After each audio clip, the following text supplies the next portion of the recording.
Well, hello there. Welcome to day 295 of our Let's Grow annual challenge.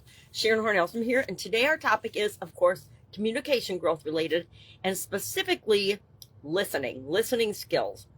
I'm going to just share 5 tips quickly and briefly, and then our action item today is going to be to share one thing or one area you want to improve or that you think you could improve when it comes to listening skills.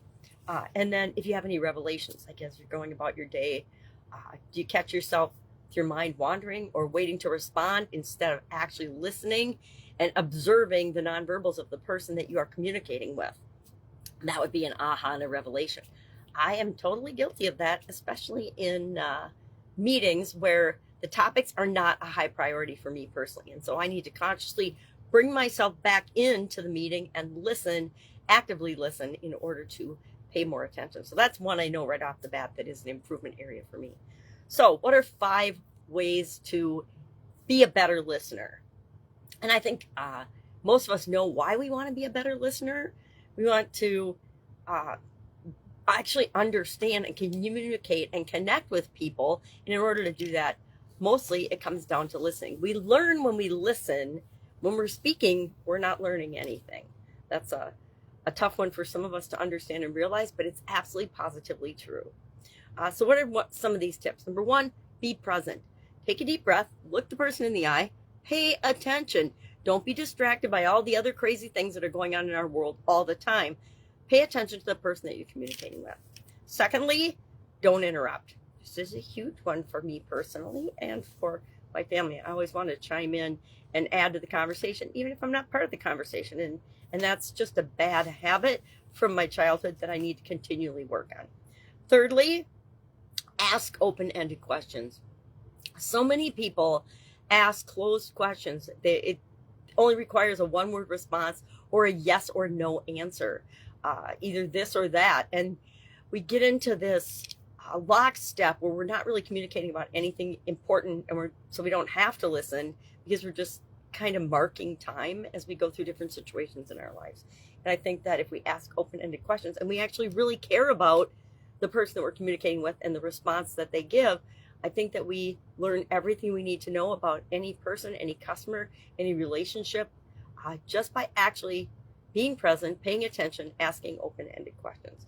Fourth, we want to reflect and clarify, make sure that we understand what the person is saying and what they're communicating. I can't tell you how many times a day I am part of or listen to conversations that aren't matching up because one person is saying something, the other person is hearing something else, and they're just not on the same wavelength. But if both of them, just me included sometimes, just stopped, paid attention, took a deep breath, and listened, we would know exactly what's going on.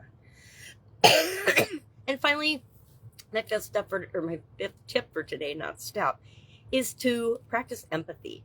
Put yourself in the other person's shoes. Try to really, really understand and empathize with what they're sharing, not just on a surface level, but underneath. What's the intent and the motive of their communication? What are they trying to accomplish? Sometimes people are just trying to accomplish a win for themselves, so they'll battle and argue about things that they actually don't even care about. And so you want to find out, well, do they just want some attention and want to have a conversation and want me to be present? Or do they want me to do something? Do they want me to change my mind? Because pretty much we never change anybody's mind about anything. It's up to the individual, and it's up to me or you to change our mind about anything. Nobody's going to usually manipulate us into that, although there's a lot of that going on in the world. So, listening skills. I think this is one of those areas that I will continue to work on for the rest of my life, because I think it's so important, and I don't think that I always know I could be a better listener. So that's it. That's our topic for today. Listening. Pay attention to how you listen today. And for somebody with visual challenges, you would think that I would really hone in on my auditory and listening skills. And so maybe that's something that I'll work on at the end of this month as part of our growing process. All right, if I can help in any way, ask. I'm listening. And I will, of course, be with you tomorrow.